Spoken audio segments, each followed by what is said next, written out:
All right, welcome back, folks. The fight before Christmas continues. It's game number 2. Spawning in the top left corner of the map. He's down 1 at the moment. We'll see if he can bring it back. It's going to be the green barcode, best known as Evil Genius's Jaedong. In the bottom right, as the red Terran, it's Jjakji. So I gotta say, it's kind of cool, just as a side note before we get too into this. There's a lot of players now who, I think, I wouldn't say times have shifted, and guys, I'm fully aware that we're not the biggest organization out there, but it's nice to know there's players who want to play in our tournaments, not just through the qualifiers, but get in where they can, when they can. Jaedong was a pretty special exception for this group. If you guys notice, all the other players in this group are players who are invited based on qualifier results. Jaedong is the only one who wasn't. But Jaedong as well has also played in most of our tournaments to date, so there's that kind of like almost loyalty factor where it's like, wow, if he's willing to keep playing, we're willing to keep having him. He's a fantastically nice guy to work with, and I really didn't expect that. You know, when we got into the bigger names and working with players who have a lot of popularity, I expected them to be somewhat untouchable, but you know, I've met Jaedong a couple times at events. I hope to one day meet Jjakji, but these guys are just absolutely the nicest people in real life, and I'm so glad they're playing in our tournament. Yes, quite. For someone who is so big in Brood War, it is hard to imagine them as anything but like, oh, I only play in like, you know, SSL and GSL. Right. I don't touch anything else. But Jaedong really embraced the whole like foreigner aspect. You know, obviously he's not even in Korea anymore. He's going to be playing in, well, he's actually in Korea, but he's not going to be playing in the Korean tournaments. He's going to prefer to go over to America again. Well, I think one of the big things, yeah, with him going to WCS America / EU, that's going to be a really interesting dynamic. There's going to be so few Koreans actually competing over there. And I definitely wouldn't say, like, I think a year ago you'd be like, well, Jaedong's got easy money, but the North American scene, the European scene, they've grown so much, especially in the last year. Some of the foreign players are better than most Koreans nowadays, something that once upon a time you could not say. True, true. It's also, I just feel like people, it's like you get stuck in Korea. Like, you don't even have to necessarily like be stuck. You just suddenly get stuck. I don't know how to explain it. Where like you just, if you're playing in Korea, maybe you're practicing that hard and that's why you never leave, but you just don't seem to go to as many foreign tournaments. And Jaedong is like expressly really likes going to foreign tournaments.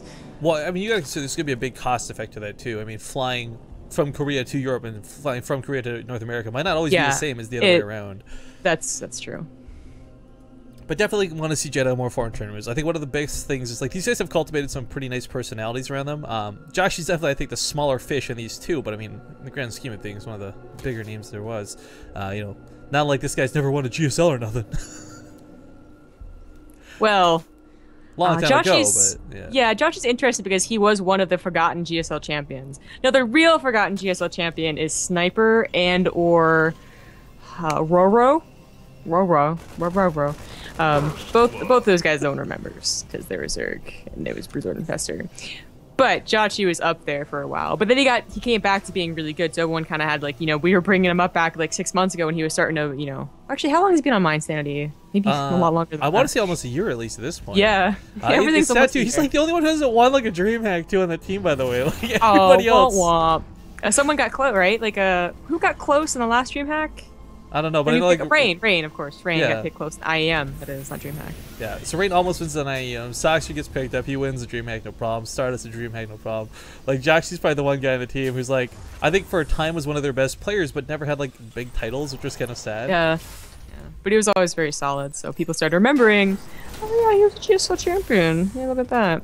I do want to stress too, by the way, guys, like while we got this opening setting up and all this, Jjakji, if you're a big fan of Jjakji, like he's been somewhat, I'd say, a recluse, you know, training for WCS, hiding builds, all these other things, but not getting to GSL, not being able to play for WCS Europe, not getting to Spot TV. I mean, it kind of sucks for Jjakji, but it's really good for the fans of Jjakji because this means he's going to be playing everywhere else as much as he can while he waits for the next season.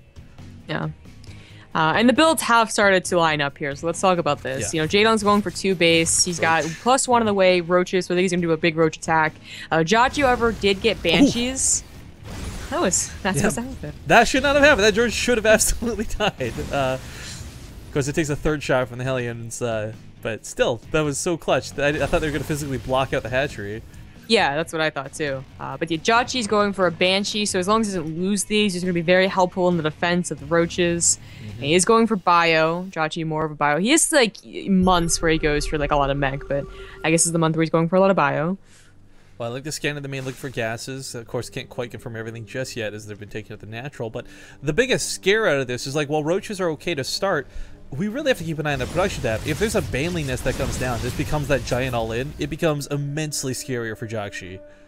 I mean, it's probably not. It looks like he's just going to go heavy, like, you know, that 10-15 roach push. But still, it's one of those scenarios where it's not difficult for Jaedong to be like, you know what? Let's just pepper in some banelings.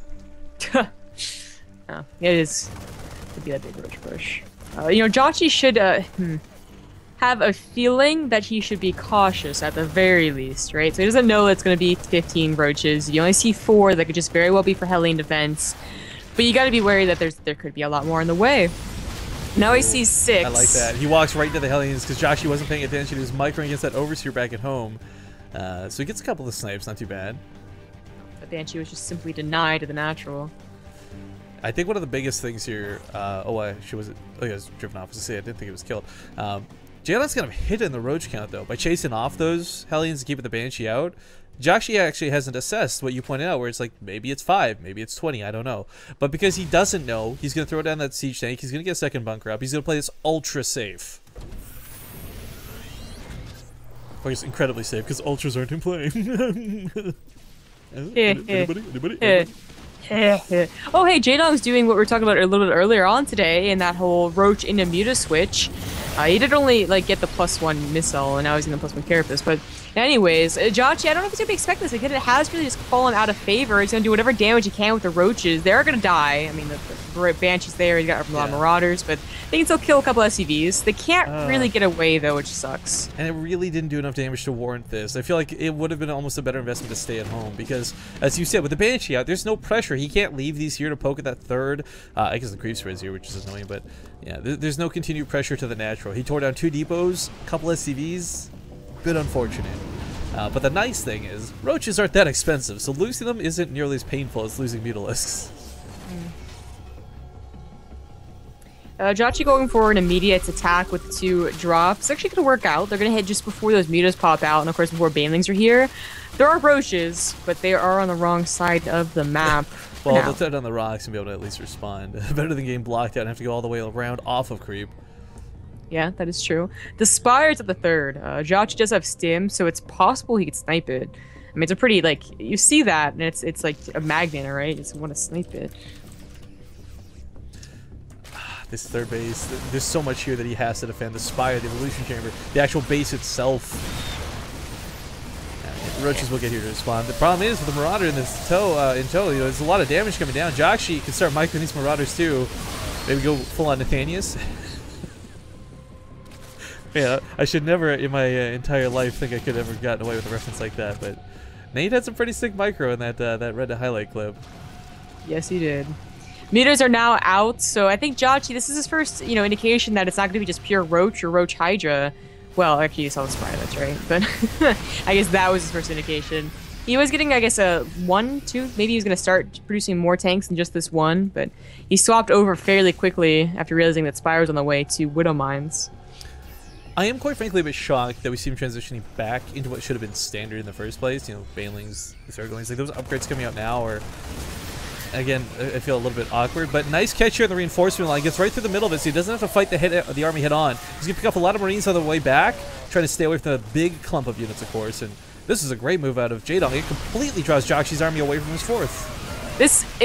Oh, that Baneling coming to the Look back how little end. anti-air there is. I mean, you have to waste the lings and the Banelings here.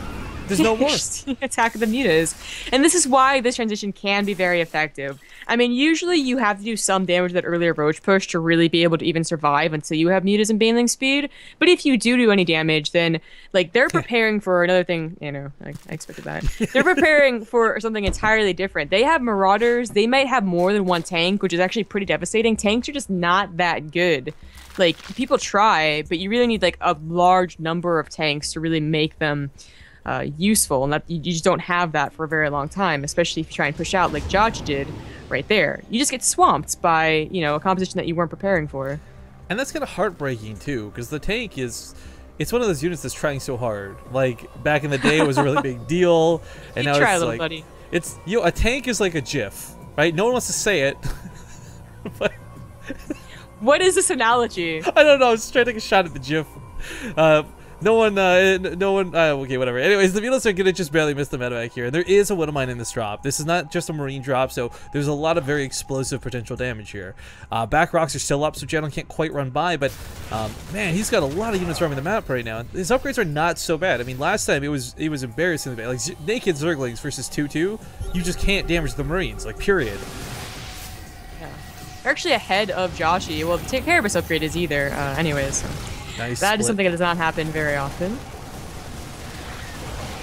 Well, he's gonna get on top of this army, but there's too many Marines here for the Mutalisks. So sacrificing the Lings is okay, but you gotta keep those Mutalisks alive. They're the bulk of the army. But a big surround for the reinforcements flooded. Jaedong with a lot of Banelings coming from that natural base, from that fourth base. No longer on the defense, fully on the offense. He sees that Widowmine. He's trying to avoid it. The shot goes off on the Lings, and now these bunkers are absolutely gonna get bust. He tears through with the Banelings, but is this enough? There's a big drop at that third base. He cleared it out entirely. There's drones here, there's Zerglings here, but nothing to really deal with the drop. Jaedong, though, just overwhelming here in the natural base. Banelings going off on tons of workers, and there's just not that many Zerglings left, but there's nothing to stop the Mutas. He still has a lot of workers because the third has been untouched, but the main does go down. He's down to 47 SCVs, 2 bases. Okay, It's not going to be enough Banelings, yeah, okay. So he's going to save it, but he's down to 2 bases now. That command center, the natural, did die. There's a lot of really clutch moves that Jaedong's been doing in this, by the way, that just we can't nitpick everything. One of the coolest things, though, is he's constantly been segmenting his units out. He's had he's borderline perfect Widow Mine control, or counter Widow Mine control, I should say. He splits off a Ling here, sits on the hold position. He runs those Banelings that were destined to die into a Widow Mine because he knew where it was burrowed. I mean, lots of cool things coming out of Jaedong from this attack. And more than anything else, of course, it definitely sets him ahead. Down to 29 workers. Jjakji did not get the better end of this trade. His armor supply is a little ahead right now, but I don't think that's going to be enough to really pile forward and win. He still has to deal with being on creep because he didn't clear it up entirely last time he was here. And Jaedong's going to have, I think, enough time to get enough Banelings. Like 18 Banelings on the way, a lot of Lings, and of course his upgrades are even, much different than last game. He did lose a lot of the Mutas, though, in that attack, so he doesn't quite have that big follow-through, but Jjakji with some Widow Mine micro here, trying not to go off on anything useless. Sadly, his friendly fire going off too. The attack begins, and some of the Widow Mines removed from the fight immediately. This Thor, though, not going to get the shots it needs. Again, Jaedong with that control segments. The one Mutas he knew was being targeted out from the fight continues to push forward. The Widow Mines take out a good chunk of the Banelings, but there's so many Zerglings and so many Mutalisks still left alive. He's going to keep pushing.